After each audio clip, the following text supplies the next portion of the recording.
अस्सलाम वालेकुम बच्चों। ऑनलाइन स्कूल से आप मुकम्मल तालीम हासिल करके बोर्ड का इम्तहान बराए जमात नहमो दहम बेहतर तौर पर पास कर सकते हैं। अपनी उम्र और तालीम के मुताबिक मज़ीद तालीम हासिल करें। वालिदैन से फ़ोन या कंप्यूटर पर हमारी वीडियोज़ के ज़रिए तालीम हासिल करने की दरख्वास्त करें। रोज़ाना 1 से 2 घंटे ऑनलाइन पढ़ाई करें और जब आप स्कूल जाएंगे तो आपको मज़ीद किसी मदद की ज़रूरत नहीं होगी। इस तरह पढ़ाई करके अपना वक्त और वालिदैन के अखराजात में बचत कर सकते हैं। ऑनलाइन स्कूल की कोई फ़ीस नहीं है। ज़ूम पर भी क्लासेस का फ़ायदा उठा सकेंगे। हर क्लास और हर मज़मून की मुकम्मल तालीमी वीडियोज़ मौजूद हैं। अज़ीज़ तलबा और तालबात, फ़रूक फाउंडेशन ऑनलाइन स्कूल के ज़रिए यकसा नसाब के मुताबिक तालीम हासिल करें।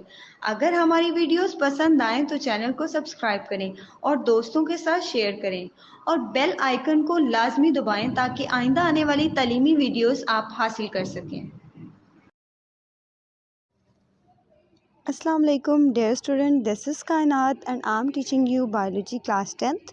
आज हमने जो डिस्कस करना है वो है पेज नंबर 86 पे फर्टिलाइजेशन।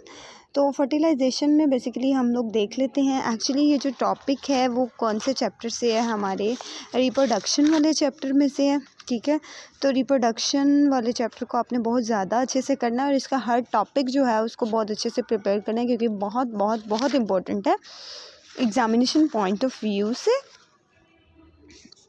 तो एक्चुअली ये जिस सेक्शन में आ रहा है वो सेक्शन हमारे पास है कॉन्टीन्यूटी इन लाइफ। ठीक है, तो हम रिप्रोडक्शन के बारे में पढ़ते हैं स्टूडेंट्स। तो यहाँ पे आपकी बुक में जो लिखा हुआ है वो है after the formation of gametes. जब गेमीट्स बन जाते हैं, गेमीट्स बेसिकली कैसे बनते हैं आपको पता है कि जब एग और स्पर्म आपस में मिलते हैं, ठीक है, तो गेमीट्स बनते हैं। तो गेमीट्स बेसिकली मेल गेमीट्स भी हैं और फीमेल गेमीट्स भी हैं, ज़ाइगोट बनता है बेसिकली। तो इसमें हम लोग बात करते हैं after the formation of gametes fertilisation occur. उसके बाद क्या होता है, फर्टिलाइजेशन होती है। इसके बारे में हम देख लें, there are 2 mechanism by which fertilisation can take place. वो कहते हैं फर्टिलाइजेशन भी जो है वो 2 तरह की होती है, एक एक्सटर्नल फर्टिलाइजेशन और एक है इंटरनल फर्टिलाइज। 2 तरह की फर्टिलाइजेशन है, एक्सटर्नल और इंटरनल फर्टिलाइजेशन। इसको आपने अच्छे से याद रखना है एग्जामिनेशन पॉइंट ऑफ व्यू से। नेक्स्ट हमारे पास स्टूडेंट्स है नेक्स्ट हमारे पास जो पॉइंट है वो है इन एक्सटर्नल फर्टिलाइजेशन में बेसिकली क्या होता है, egg cell are fertilise outside of body. वो कहते हैं जो एग सेल्स हैं उनको फर्टिलाइज कहाँ पे किया जाता है, बॉडी के बाहर, मतलब इंटरनली नहीं। ठीक है, मतलब जब वो एग बाहर आ जाता है बॉडी से उसके बाद उसकी फर्टिलाइजेशन होती है। नाम से पता चल रहा है एक्सटर्नल, एक्सटर्नल का मतलब होता है बाहर की तरफ। ठीक है, तो एग्स जो है आपने हमेशा याद रखना है, external fertilisation means eggs are fertilise outside the body. External fertilisation occur mostly in aquatic environment. वो कहते हैं ये ज़्यादातर एक्वेटिक पानी में रहने वाले जो इन्वायरमेंट में रहने वाले जो होते हैं ना, वो ऑर्गेनिज्म, उनमें एक्सटर्नल फर्टिलाइजेशन होती है। It requires both the male and the female animals to release their gametes into their surrounding almost the same time। वो कहते हैं इसमें होता क्या है एक्सटर्नल फर्टिलाइजेशन में, यहाँ पे मेल और फीमेल एनिमल जो होते हैं उनको चाहिए कि वो जब रिलीज़ करें अपने गेमेट्स को तो एक सेम टाइम में जो है वो रिलीज़ करें अपनी सराउंडिंग के पास, ताकि वो बाद में जो है वो आपस में मिलें और उससे एक न्यू ऑर्गेनिज्म जो है वो बन सके। For external fertilisation, external fertilisation के लिए बच्चों होता क्या है, the animals have to release great number of gametes. यहाँ पे ये नहीं कि एक ही गेमीट जो है वो रिलीज़ हुआ और बात ख़त्म हुई, नो। एक्सटर्नल फर्टिलाइजेशन में होता क्या है, एनिमल जो है बहुत ज़्यादा अमाउंट में गेमीट्स को रिलीज़ करते हैं। इन एक्सटर्नल फर्टिलाइजेशन में होता क्या है, there is a risk of loss of gamete due to environmental hazards such as predator. अब कॉमन सेंस की बात है बच्चों, हमें पता है कि जब बहुत ज़्यादा गेमीट्स आएंगे और अगर हम उसे सराउंडिंग में रख देंगे, ठीक है, अपने इर्द गिर्द कहीं भी हम उसको रख देंगे, तो बात तो है कि उधर रिस्क है कि वो गेमीट्स जो है उनके खो जाने का ख़तरा है। मतलब इन्वायरमेंटल हैज़र्ड्स, इन्वायरमेंट में होने वाली डिफरेंट जो चेंजेस होते हैं, जैसे हो सकता है कि प्रीडेटर जो हैं, प्रीडेटर आ जाए। प्रीडेटर आपको पता है कि वो क्या होता है, प्रे और प्रीडेटर का एक्चुअली रिलेशनशिप होता है जिसको हम लोग क्या कहते हैं, प्रीडेशन कहते हैं, ठीक है। तो प्रीडेटर वो होता है जो बेसिकली प्रे का शिकार करता है, जो खाता है, तो उनसे जो होता है वो गेमीट्स को ख़तरा होता है। External fertilisation occur in many invertebrates, वो कहते हैं एक्सटर्नल फर्टिलाइजेशन बहुत सारे इन्वर्टिब्रेट्स में होती है। And the first two groups of vertebrates fishes and amphibians, तो स्पेशली जो हमने ऊपर बात की थी स्टूडेंट्स इक्वेटिक एनवायरनमेंट की, तो इक्वेटिक एनवायरनमेंट में फिशेस भी हैं और एम्फीबियंस भी हैं, ठीक है। तो दो तरह के ग्रुप्स हैं हमारे पास, फिशेस और एम्फीबियंस में वर्टिब्रेट्स के स्पेशली ग्रुप हैं। ये अपने MCQ पॉइंट ऑफ व्यू से भी याद रखना है। MCQ पॉइंट ऑफ व्यू से भी ये बहुत इंपॉर्टेंट है हमारे लिए कि इन्वर्टिब्रेट्स के कौन से दो फर्स्ट ग्रुप हैं, फिशेस और एम्फीबियंस। आपने हमेशा याद रखना है इन दोनों के अंदर जो फर्टिलाइजेशन हो रही है वो एक्सटर्नल फर्टिलाइजेशन हो रही है, और एक्सटर्नल फर्टिलाइजेशन जो है वो आउटसाइड द बॉडी होती है। एग जो है वो आउटसाइड द बॉडी फर्टिलाइज्ड होता है, ठीक है।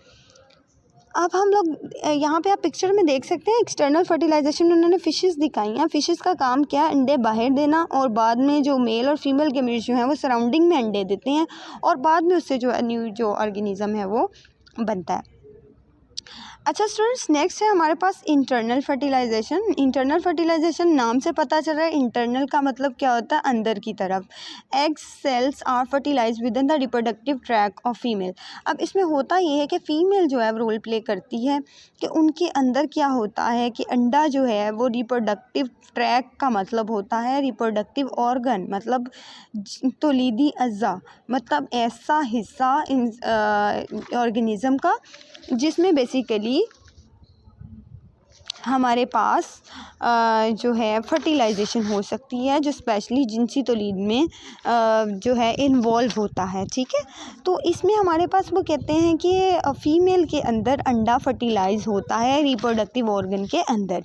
इट अकर इन रेप्टाइल्स, अब ये रेप्टाइल्स में होता है, और इसके अलावा बर्ड्स एंड मैमल्स और बर्ड्स में होता है। Such animals provide protection to the developing embryo. देखो यहाँ पे बच्चों आपको पता था, अगर हम एक्सटर्नल फर्टिलाइजेशन की बात करें ना, तो एक्सटर्नल फर्टिलाइजेशन में जो है वो हैज़र्ड्स हैं, ठीक है। हैज़र्ड्स इन सेंस के वहाँ पे आप गेमीट्स को ख़तरा है, लेकिन इंटरनल फर्टिलाइजेशन में जो एनिमल है, जो ऑर्गेनिज़म है, वो ख़ुद एम्ब्रियो की प्रोटेक्शन करता है, एम्ब्रियो की ख़ुद हिफाजत करता है, तो उससे कोई भी ख़तरा नहीं है, ठीक है। तो वो क्योंकि खुद ही रिप्रोडक्टिव सिस्टम जो है स्पेशली फ़ीमेल का उसके अंदर प्रेजेंट होगा, तो उसमें कोई ख़तरे वाली बात बिल्कुल भी नहीं है। वो बहुत प्रोटेक्टिव होता है, प्रोटेक्टेड होता है, उसको कोई भी ख़तरा नहीं आता। नेक्स्ट स्टूडेंट्स आता है, after fertilisation reptile birds make protective shells around their egg cells and they lay them.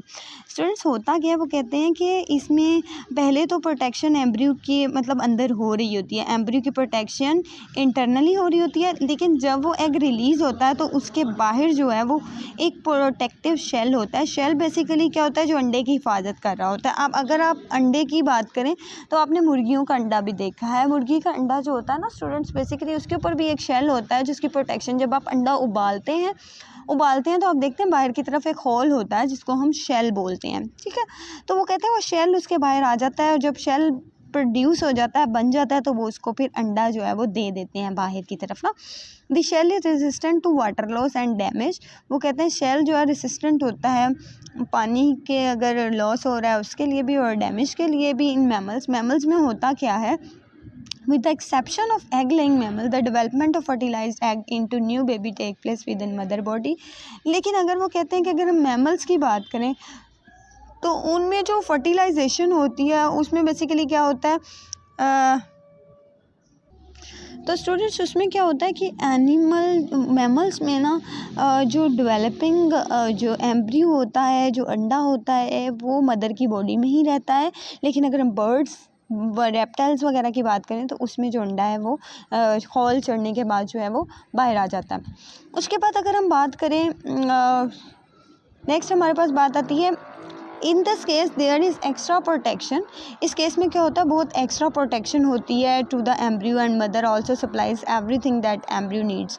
और वो कहते हैं इसमें वो ज़्यादा प्रोटेक्शन की जाती है, और मदर जो होती है वो एम्ब्रियो के लिए हर चीज़, मतलब जिस चीज़ की एम्ब्रियो को ग्रोथ के लिए जिस चीज़ की ज़रूरत होती है मदर उसको प्रोवाइड करती है। Reptile and birds egg provide protection and food to every reptile. और बर्ड के जो अंडे होते हैं उनको भी प्रोटेक्शन दी जाती है, उनकी हिफाजत की जाती है, और हिफाजत के साथ साथ उनको स्टूडेंट्स फूड भी प्रोवाइड की जाती है जो जो उसकी मतलब कि ग्रोथ के लिए नेसेसरी होता है। ठीक है स्टूडेंट्स, तो आज हमने जो टॉपिक को डिस्कस किया, यहाँ पे आप देख लें, ये जो फिगर दिखाई हुई है उन्होंने उसमें कहा है रेप्टाइल और बर्ड्स के अंडे जो हैं उनको प्रोटेक्शन भी मिल रही है अंदर ही, और हिफाजत मिल रही है, और खुराक भी मिल रही है जिस जिस चीज़ की उसको ज़रूरत है। अच्छा स्टूडेंट्स, नेक्स्ट ये जो हमारा फर्टिलाइजेशन का ओवरव्यू दे देती हूँ। अगर किसी स्टूडेंट ने मिस कर दिया हो लेक्चर, या उसे पता ना चला हो, या उसके पास टाइम कम है, तो हम कंक्लूजन को देख लेते हैं। फर्टिलाइजेशन आपको याद होना चाहिए कि 2 तरह की होती है। अगर फर्टिलाइजेशन 2 तरह की होती है तो कौन कौन सी है, हमें पता होना चाहिए 2 तरह की है, वो कौन कौन सी है। एक्सटर्नल फर्टिलाइजेशन और इंटरनल फर्टिलाइजेशन। एक्सटर्नल फर्टिलाइजेशन में स्टूडेंट्स क्या होता है कि जो एम्ब्रियो है वो एग जो है वो आउटसाइड द बॉडी होता है, और अगर हम इंटरनल की बात करें तो उसमें जो अंडा होता है वो अंदर की तरफ उसकी सारी ग्रोथ होती है। लेकिन अगर हम मैमल्स की बात करें तो मैमल्स में जो अंडा है वो अंदर ही जो है ना उसकी प्रोटेक्शन होती है, फीमेल बेली के अंदर। लेकिन अगर हम बर्ड्स और दूसरे रेप्टाइल्स वगैरह की बात करें तो उनके अंडे के बाहर क्या आ जाता है, खोल आ जाता है, और वो खोल जो है अंडे को बाहर एनवायरमेंटल हैज़र्ड से जो है वो बचाता है। तो ये बहुत इंपॉर्टेंट टॉपिक है, इसको आप लोगों ने अच्छे से क्लियर करना है, इसको मिस नहीं करना कुछ भी। इंटरनल और एक्सटर्नल फर्टिलाइजेशन के बारे में आपको पूरा नॉलेज होना चाहिए, क्योंकि इसमें शॉर्ट क्वेश्चन भी बन सकता है, इसमें लॉन्ग क्वेश्चन भी आ सकता है। तो फर्टिलाइजेशन के बारे में आपने कन्फ्यूज़ नहीं होना। फर्स्टली आपने बता देना है कि जब गेमीट्स मिलते हैं तो फर्टिलाइजेशन होती है, और जब फर्टिलाइजेशन होती है तो वो 2 तरह की है। दोनों फर्टिलाइजेशन के बारे में जस्ट आप लोगों ने, अगर शॉर्ट क्वेश्चन के तौर पे आता है क्वेश्चन, तो आपने बताना है कि आउटसाइड द बॉडी, और अगर इंटरनल के बारे में आता है तो इनसाइड द रिप्रोडक्टिव ट्रैक। ठीक है, उसमें आपने मैमल्स का याद रखना है कि मैमल्स जो हैं वो अपनी न्यू बॉर्न बेबी को बॉडी के अंदर ही प्रोटेक्ट करते हैं, लेकिन जो बाकी अगर रेप्टाइल्स और बर्ड्स की बात करें वो आउटसाइड द बॉडी ले कर देते हैं। तो ये बहुत इंपॉर्टेंट टॉपिक है, इसको बहुत अच्छे से प्रिपेयर कीजिएगा, हो सके तो डायग्राम भी ड्रॉ कर दीजिएगा ताकि ईजी हो जाए। ठीक है, इसके साथ साथ स्टूडेंट्स जो लास्ट लेक्चर में हम लोगों ने डिस्कस किया था, आपको पता होना चाहिए, हम लोग सेक्सुअल रिप्रोडक्शन इन एनिमल्स के बाद का टॉपिक पढ़ रहे हैं, जिसमें हम लोगों ने फॉर्मेशन ऑफ गेमीट्स को भी डिस्कस कर लिया अब तक, जिसमें हमने 2 पॉइंट्स देखे, एक स्पर्मेटोजेनेसिस था, एक ओजेनेसिस था, गेमीटोजेनेसिस था।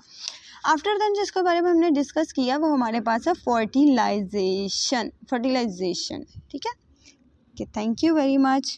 नेक्स्ट टॉपिक में नेक्स्ट डे हम लोग नेक्स्ट लेक्चर में मिलते हैं एक नए टॉपिक के साथ, और उसमें हम लोग डिस्कस करेंगे रिप्रोडक्शन इन रैबिट। और रिप्रोडक्शन इन रैबिट में हम लोग सबसे पहले मेल रिप्रोडक्टिव सिस्टम पढ़ेंगे, आफ्टर देन हम फीमेल रिप्रोडक्टिव सिस्टम पढ़ेंगे रैबिट का।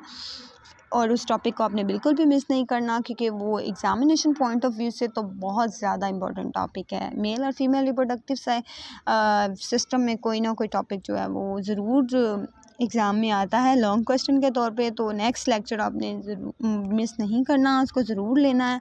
तब तक के लिए मुझे इजाज़त दें। Thank you very much.